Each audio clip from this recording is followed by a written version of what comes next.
ನಮಸ್ಕಾರ. ನಾನು ಪವಿತ್ರ ಭಾಗವತ್. ಮಿಸೆಸ್ ಭಾಗವತ್ ಚಾನೆಲ್‌ಗೆ ನಿಮ್ಮೆಲ್ಲರಿಗೂ ಪ್ರೀತಿಯ ಸ್ವಾಗತ. ಇವತ್ತಿನ ವಿಡಿಯೋದಲ್ಲಿ ಒಂದು ಸ್ಪೆಷಲ್ ಅಂದ್ರೆ ಸ್ಪೆಷಲ್ ಆದ ಸ್ವೀಟ್ ರೆಸಿಪಿಯನ್ನ ತೋರಿಸ್ತಾ ಇದ್ದೇನೆ. ನೀವೆಂದೂ ತಿಂದಿರ್ಲಿಕ್ಕೂ ಇಲ್ಲ, ಕೇಳಿರ್ಲಿಕ್ಕೂ ಇಲ್ಲ. ಒಂದು ಸ್ಪೆಷಲ್ ಆದ ಸ್ವೀಟ್ ರೆಸಿಪಿ. ಥಂಬ್‌ನೈಲಲ್ಲಿ ಹಾಗೆ ಟೈಟಲಲ್ಲಿ ನೋಡಿದಾಗ ನಿಮ್ಗೆ ಗೊತ್ತಾಗಿರ್ಬೋದು. ನಾನು ಇದಕ್ಕೆ ಯಾವುದೇ ಹಿಟ್ಟನ್ನ ಬಳಸದೆ ಈ ಒಂದು ರೆಸಿಪಿಯನ್ನ ಮಾಡಿದ್ದೇನೆ. ಮೈಸೂರ್ ಪಾಕ್ ರೆಸಿಪಿ ಇದು. ಸ್ಪೆಷಲ್ ಮೈಸೂರ್ ಪಾಕ್. ಕಡಲೆ ಹಿಟ್ಟನ್ನ ಒಂದು ಸ್ವಲ್ಪನೂ ಕೂಡ ಬಳಸಿಲ್ಲ. ಎಷ್ಟು ಚೆನ್ನಾಗಿ ಪೊಳ್ಳು ಬಿಟ್ಟು ಬಂದಿದೆ. ಹಾಗೆ ಕಲರ್ ಕೂಡ ನೀವು ನೋಡ್ಬೋದು. ಮೈಸೂರು ಪಾಕದಲ್ಲಿ ಇರುವ ಹಾಗೆ 2 ಕಲರಲ್ಲಿ ಬಂದಿದೆ. ವಿಡಿಯೋದಲ್ಲಿ ಸರಿಯಾಗಿ ನಿಮಗೆ ಕಾಣಿಸ್ತಾ ಇಲ್ಲದೆ ಇರಬಹುದು. ಮೇಲ್ಗಡೆಯಿಂದ ಸೈಡಿಂದೆಲ್ಲ ನೋಡುವಾಗಲೇ ಗೊತ್ತಾಗ್ತದೆ ಎಷ್ಟು ಅದು ಟೊಳ್ಳು ಟೊಳ್ಳಾಗಿ ಬಂದಿದೆ ಅಂತ. ಬಾಯಲ್ಲಿಟ್ರೆ ಕರ್ಗ್ ಹೋಗುತ್ತೆ. ತುಂಬಾನೇ ಸೂಪರ್ ಆಗಿರುವಂತಹ ಈ ರೆಸಿಪಿಯನ್ನ ಯಾವ ರೀತಿಯಾಗಿ ಮಾಡೋದಂತ ನೋಡೋಣ ಬನ್ನಿ. ನಾನಿಲ್ಲಿ 1 ಕಪ್ ಆಗುವಷ್ಟು ಅಂದ್ರೆ 200 ಗ್ರಾಮ್ ಆಗುವಷ್ಟು ಗೋಡಂಬಿಯನ್ನ ತಗೊಂಡಿದ್ದೇನೆ.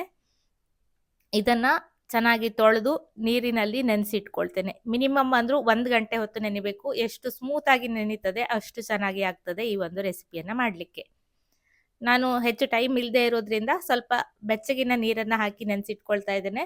ಬೆಚ್ಚಗಿನ ನೀರಾದ್ರೆ ಬೇಗ ನೆಂದ್ಕೊಳ್ತದೆ ಅಂತ. ನೆನೆದಿರುವ ಗೋಡಂಬಿಯನ್ನ ಮಿಕ್ಸಿ ಜಾರಲ್ಲಿ ಹಾಕೊಂಡು ನೆನೆಸಿಟ್ಟಿರುವಂತಹ ನೀರನ್ನೇ ಇದಕ್ಕೆ ಬಳಸ್ಕೊಂಡು ನಾನು ರುಬ್ಕೊಳ್ತಾ ಇದ್ದೇನೆ. ಎಷ್ಟು ನುಣ್ಣಗೆ ಸಾಧ್ಯನೋ ಅಷ್ಟು ನುಣ್ಣಗೆ ಇದನ್ನ ನಾವು ರುಬ್ಕೊಳ್ಬೇಕು. ಗೇರು ಬೀಜದಿಂದ ಮಾಡುವಂತಹ ಕತ್ಲಿ, ಬರ್ಫಿ ಎಲ್ಲ ನೀವು ತಿಂದಿರ್ತೀರ. ಒಮ್ಮೆ ಈ ರೀತಿಯಲ್ಲಿ ಮೈಸೂರ್ ಪಾಕ್ ರೆಸಿಪಿಯನ್ನ ಮಾಡಿ ನೋಡಿ ಎಷ್ಟು ಚೆನ್ನಾಗಾಗ್ತದೆ ಅಂತ ನಂತರ ನೀವು ಕಮೆಂಟಲ್ಲಿ ತಿಳಿಸಿ. ಸ್ಮೂತ್ ಆಗಿ ರುಬ್ಬಿ ತಂದಿದ್ದೇನೆ. ಇದಕ್ಕೆ ಮೈಸೂರ್ ಪಾಕಿಗೆ ಹಾಕುವ ರೀತಿಯಲ್ಲಿ ನಾವು ತುಪ್ಪವನ್ನ ಹಾಕೊಳ್ಬೇಕು. ನಾನೊಂದು ಬೌಲಲ್ಲಿ ಮೊದಲಿಗೆ 1 ಕಪ್ ಆಗುವಷ್ಟು ತುಪ್ಪವನ್ನ ಅಳತೆ ಮಾಡ್ಕೊಳ್ತಾ ಇದ್ದೇನೆ. ನಾನು ಗೋಡಂಬಿಯನ್ನ ಯಾವ ಬೌಲಲ್ಲಿ ತಗೊಂಡಿದ್ದೇನೆ ಅದೇ ಬೌಲಲ್ಲಿ ಎಲ್ಲ ಸಕ್ಕರೆ, ತುಪ್ಪ ಎಲ್ಲದನ್ನು ತಗೊಳ್ತಾ ಇದ್ದೇನೆ. ಇದಕ್ಕೆ ಬೇಕಾಗುವುದು ಕೇವಲ 3 ಇಂಗ್ರೀಡಿಯೆಂಟ್ಸ್. ಒಂದು ತುಪ್ಪ, ಸಕ್ಕರೆ ಹಾಗೆ ಗೋಡಂಬಿ. ಇಷ್ಟಿದ್ರೆ ನಮ್ಮ ಒಂದು ಸ್ವೀಟ್ ರೆಡಿ ಆಗ್ತದೆ. ಹಾಗೆ ಮತ್ತೆ ಅದೇ ಕಪ್ಪಲ್ಲಿ ಅರ್ಧ ಕಪ್ ಆಗುವಷ್ಟು ತುಪ್ಪವನ್ನ ಹಾಕೊಂಡಿದ್ದೇನೆ. ತುಪ್ಪವನ್ನ ಒಂದು ದೊಡ್ಡ ಪಾತ್ರೆಯಲ್ಲಿ ಹಾಕೊಂಡಿದ್ದೇನೆ. ಇದನ್ನ ನಾವು ಮೈಸೂರ್ ಪಾಕನ್ನ ಮಾಡುವಾಗ ಯಾವ ರೀತಿ ಬಿಸಿ ಮಾಡ್ತೇವೆ ಹಾಗೆ ಇದನ್ನ ಬಿಸಿ ನೀರಿನಲ್ಲಿ ಇಟ್ಟು ಬಿಸಿ ಮಾಡ್ಕೊಳ್ಬೇಕು. ಡೈರೆಕ್ಟ್ ಆಗಿ ಇಟ್ಟು ಬಿಸಿ ಮಾಡ್ಲಿಕ್ಕೆ ಹೋಗಬೇಡಿ. ತುಪ್ಪದ ಘಮ ಹೊರಟೋಗ್ತದೆ. ಈ ರೀತಿ ಬಿಸಿ ನೀರಿನ ಪಾತ್ರೆಯಲ್ಲಿ ಇಟ್ಕೊಂಡು ತುಪ್ಪವನ್ನ ಬಿಸಿ ಮಾಡಬೇಕು. ರೆಸಿಪಿ ಮುಗಿಯೋ ತನಕ ತುಪ್ಪ ಬಿಸಿಯಾಗೇ ಇರಬೇಕು, ತಣ್ಣಗಾಗಬಾರ್ದು. ನಂತರ ಇಲ್ಲಿ ಸಕ್ಕರೆಯನ್ನು ಹಾಕೊಳ್ತಾ ಇದ್ದೇನೆ. ಅದೇ ಕಪ್ಪಲ್ಲಿ 2 ಕಪ್ ಆಗುವಷ್ಟು ಸಕ್ಕರೆಯನ್ನು ಹಾಕಿದ್ದೇನೆ. ಹಾಗೆ 1 ಕಪ್ ನೀರನ್ನು ಹಾಕೊಂಡಿದ್ದೇನೆ. ಮತ್ತೆ ಸ್ವಲ್ಪ ನೀರನ್ನು ಹಾಕೊಂಡಿದ್ದೇನೆ. ಕ್ಲಿಪ್ ಮಿಸ್ ಆಗಿದೆ. ಸಕ್ಕರೆಯನ್ನ ಚೆನ್ನಾಗಿ ಕುದ್ದು ಕರಗಲಿಕ್ಕೆ ಬಿಡ್ತೇನೆ. ಈ ಒಂದು ರೆಸಿಪಿ ಖಂಡಿತ ತುಂಬಾ ಜನರಿಗೆ ಶೇರ್ ಮಾಡಿ. ಯಾಕೆಂದ್ರೆ ಯೂಟ್ಯೂಬಲ್ಲಿ ನನಗೆ ಗೊತ್ತಿರುವ ಹಾಗೆ ಯಾರು ಕೂಡ ಶೇರ್ ಮಾಡಿಲ್ಲ. ಹಾಗೆ ನಾರ್ಮಲ್ ಆಗಿ ಎಲ್ಲಿಯೂ ಕೂಡ ಈ ಒಂದು ರೆಸಿಪಿ ನಿಮಗೆ ತಿನ್ಲಿಕ್ಕೆ ಸಿಕ್ಕುದಿಲ್ಲ. ನಮ್ಮ ಉಡುಪಿಯಲ್ಲಿ ಒಬ್ರು ಅಡಿಗೆ ಭಟ್ರು ಮಾಡ್ತಾರಂತೆ. ನನಗೆ ಯಾರೋ ಒಬ್ರು ಹೇಳಿದ್ರು. ಹಾಗೆ ನಾನು ಈ ರೆಸಿಪಿಯನ್ನ ಟ್ರೈ ಮಾಡಿದ್ದೆ. ತುಂಬಾನೇ ಚೆನ್ನಾಗಿ ಬಂತು. ಹಾಗಾಗಿ ನಿಮ್ಮ ಜೊತೆ ಈ ರೆಸಿಪಿಯನ್ನ ಶೇರ್ ಮಾಡ್ತಾ ಇದ್ದೇನೆ. ನಿಮ್ಮ ಮನೆಯಲ್ಲಿ ಯಾವುದಾದ್ರೂ ಸ್ಪೆಷಲ್ ಆಗಿ ಒಕೇಶನ್ಸ್ ಎಲ್ಲ ಇದ್ರೆ, ಮಕ್ಕಳ ಬರ್ತ್ಡೇ, ಫಂಕ್ಷನ್ಸ್ ಎಲ್ಲ ಇದ್ದಾಗ ಈ ರೆಸಿಪಿಯನ್ನ ಒಮ್ಮೆ ಮಾಡಿ. ತುಂಬಾ ಜನರಿಗೆ ಇಷ್ಟ ಆಗ್ತದೆ ಈ ಒಂದು ರೆಸಿಪಿ ಅಂತ ನಾನೇ ಗ್ಯಾರಂಟಿ ಕೊಡ್ತೇನೆ. ರುಬ್ಬಿರುವಂತಹ ಗೋಡಂಬಿಯ ಪೇಸ್ಟ್ ಏನಿದೆ ಅದನ್ನ ಸಕ್ಕರೆ ಎಲ್ಲ ಕರಗಿದ ನಂತರ ಹಾಕೊಂಡಿದ್ದೇನೆ. ಮೊದಲಿಗೆ ಸಣ್ಣ ಸಣ್ಣ ಉಂಡೆ ತರ ನಿಮ್ಗೆ ಕಾಣಿಸ್ಬೋದು. ಅದನ್ನ ನಾವು ಮೊಗ್ಚುತ್ತಾ ಹೋದಾಗೆ ಅದು ಚೆನ್ನಾಗಿ ಕುದಿ ಬಂದ ನಂತರ ಅದೆಲ್ಲ ಉಂಡೆ ಕರಗಿ ಹೋಗ್ತದೆ. ನೀರ್ ಹಾಕಿ ರುಬ್ಬಿರೋದ್ರಿಂದ ಗಟ್ಟಿ ಉಂಡೆ ಕಟ್ಟೋದಿಲ್ಲ. ಮೊಗ್ಚುತ್ತಾನೆ ಹಾಕೊಳ್ಬೇಕು. ಚೆನ್ನಾಗಿ ಕುದಿ ಬರ್ತಾ ಇದೆ ಅನ್ನುವಾಗ ಮಧ್ಯ ಮಧ್ಯ ತುಪ್ಪವನ್ನ ಸೇರಿಸ್ಕೊಳ್ಬೇಕು. ಈಗ ಚೆನ್ನಾಗಿ ಗುಳ್ಳೆ ಗುಳ್ಳೆ ಬರ್ತಾ ಇದೆ ಅಲ್ವಾ. ನಾನು 2 ಸೌಟ್ ಆಗುವಷ್ಟು ತುಪ್ಪವನ್ನ ಹಾಕೊಂಡಿದ್ದೇನೆ. ನಾನು ಚಿಕ್ಕ ಸೌಟಲ್ಲಿ ಹಾಕೊಳ್ತಾ ಇದ್ದೇನೆ. ಮತ್ತೆ ಒಂದು 5 ನಿಮಿಷ ಹೀಗೆ ಕಂಟಿನ್ಯೂಸ್ ಆಗಿ ಮೊಗ್ಸ್ತಾನೆ ಹೋಗಬೇಕು. ನಂತರ ಮತ್ತೆ ತುಪ್ಪವನ್ನ ಹಾಕ್ತಾ ಇದ್ದೇನೆ. ನಾನಿದು 2ನೇ ಬಾರಿ ಹಾಕ್ತಾ ಇರುವಂತಹ ತುಪ್ಪ.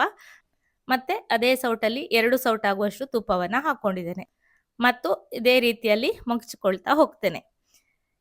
ಈ ಒಂದು ರೆಸಿಪಿಯನ್ನ ದಯವಿಟ್ಟು ಸಾಧ್ಯವಾದಷ್ಟು ಜನರಿಗೆ ಶೇರ್ ಮಾಡಿ.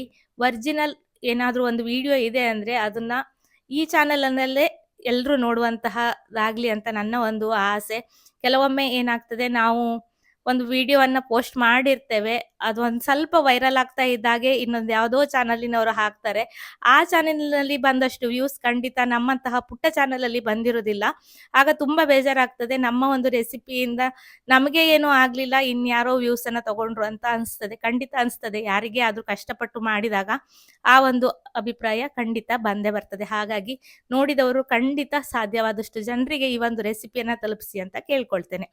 ಮತ್ತೆ ನಾನು 3 ಬಾರಿ ತುಪ್ಪವನ್ನ ಹಾಕೊಂಡಿದ್ದೇನೆ. ಸಂಪೂರ್ಣ ತುಪ್ಪವನ್ನ ಹಾಕಿ ಮೊಗ್ಸ್ತಾ ಹೋಗ್ತಾ ಇದ್ದೇನೆ. ಮಧ್ಯ ಮಧ್ಯ 5 ನಿಮಿಷಕ್ಕೊಮ್ಮೆ ಎರಡೆರಡೆ ಸೌಟ್ ತುಪ್ಪವನ್ನು ಹಾಕ್ಕೊಂಡು ಲಾಸ್ಟಲ್ಲಿ ಉಳಿದಿದ್ದಷ್ಟು ತುಪ್ಪವನ್ನು ಹಾಕಿ ಕಂಟಿನ್ಯೂಸ್ ಆಗಿ ಮಗ್ಸ್ತಾ ಇದ್ದೇನೆ.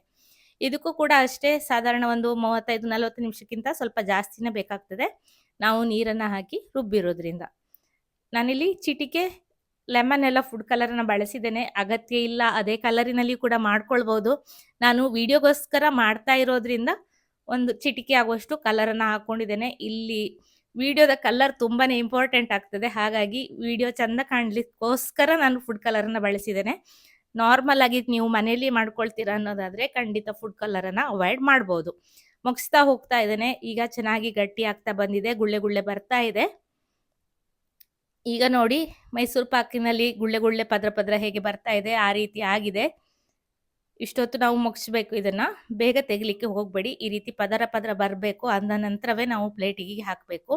ಇಷ್ಟು ಆದ ನಂತರವೂ ಕೂಡ ನಾನು ಮತ್ತೆ 1 ನಿಮಿಷ ಮುಗಿಸಿದ್ದೇನೆ. ಈಗ ನೋಡಿ ಸ್ವಲ್ಪ ತುಪ್ಪ ರಿಲೀಸ್ ಆಗಲಿಕ್ಕೆ ಸ್ಟಾರ್ಟ್ ಆಗ್ತಾ ಇದೆ ಅನ್ನುವಾಗ ನಾನು ಪ್ಲೇಟಿಗೆ ಹಾಕ್ಕೊಳ್ತಾ ಇದ್ದೇನೆ. ಪ್ಲೇಟಿಗೆ ಈಗಾಗಲೇ ತುಪ್ಪವನ್ನು ಸವರಿ ಇಟ್ಕೊಂಡಿದ್ದೆ, ಅದರಲ್ಲಿ ಇದನ್ನು ಹಾಕ್ಕೊಳ್ತಾ ಇದ್ದೇನೆ. ಇಷ್ಟ ಆಗುವಾಗ ಎಷ್ಟು ಗೂಡು ಗೂಡಾಗಿ ಬಂದಿದೆ ಅಂತ ನೋಡಿ. ಸ್ವಲ್ಪ ತುಪ್ಪ ಸೈಡಲ್ಲೆಲ್ಲ ಬರಲಿಕ್ಕೆ ಸ್ಟಾರ್ಟ್ ಆಯಿತು. ಆ ಟೈಮಲ್ಲಿ ನಾನು ತೆಗೆದು ಹಾಕ್ಕೊಂಡಿದ್ದೇನೆ. ತುಂಬ ಚೆನ್ನಾಗಿ ಗೂಡು ಗೂಡಾಗಿ ಬಂದಿದೆ.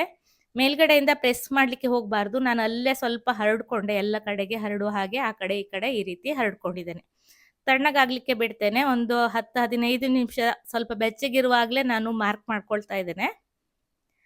ಗೋಡಂಬಿ ಆಗಿರೋದ್ರಿಂದ ನಾನು ಸ್ವಲ್ಪ ತೆಳ್ಳಗೆ ಚಿಕ್ಕ ಚಿಕ್ಕ ಪೀಸಾಗಿ ಮಾಡ್ತಾ ಇದ್ದೇನೆ. ಸ್ವಲ್ಪ ಕಾಸ್ಟ್ಲಿ ಐಟಮ್ ಅಲ್ವಾ, ಸಣ್ಣ ಸಣ್ಣದಾಗಿ ಮಾಡ್ತಾ ಇದ್ದೇನೆ. ನಿಮಗೆ ದೊಡ್ಡ ದೊಡ್ಡ ಪೀಸು ಮೈಸೂರು ಪಾಕದ ಹಾಗೆ ಬೇಕು ಅಂದರೆ ಆ ಶೇಪಲ್ಲಿ ಕೂಡ ಕಟ್ ಮಾಡ್ಕೊಳ್ಬೋದು.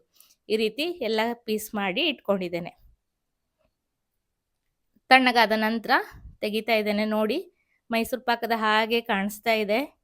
ತಿನ್ನಲಿಕ್ಕೆ ಮೈಸೂರು ಪಾಕಕ್ಕಿಂತನೂ ತುಂಬಾ ರುಚಿಕರವಾಗಿರ್ತದೆ. ಗೋಡಂಬಿ ಅಲ್ವಾ, ಎಷ್ಟು ರುಚಿಯಾಗಿ ಬರ್ತದೆ ಅಂದರೆ ತಿಂದು ನೋಡಿದವರಿಗೆ ಗೊತ್ತು.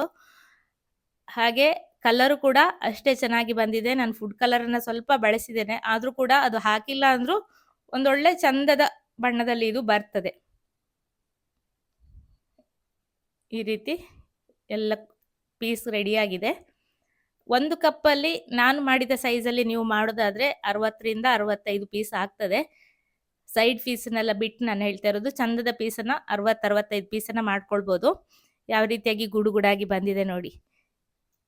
ಇವತ್ತಿನ ಈ ಒಂದು ಸ್ಪೆಷಲ್ ಆದ ಸ್ವೀಟ್ ರೆಸಿಪಿ ನಿಮಗೆಲ್ಲ ಇಷ್ಟ ಆಗಿದೆ ಅಂತ ಅಂದ್ಕೊಳ್ತೇನೆ. ಇಷ್ಟ ಆದರೆ ಖಂಡಿತ ಒಂದು ಲೈಕ್ ಮಾಡಿ, ಶೇರ್ ಮಾಡಿ, ಅನಿಸಿಕೆಯನ್ನು ಕಮೆಂಟಲ್ಲಿ ತಿಳಿಸಿ. ಹಾಗೆ ಚಾನಲನ್ನು ಸಬ್ಸ್ಕ್ರೈಬ್ ಮಾಡಿಕೊಂಡು ಸಪೋರ್ಟ್ ಮಾಡಿ ಅಂತ ಕೇಳ್ಕೊಳ್ತೇನೆ.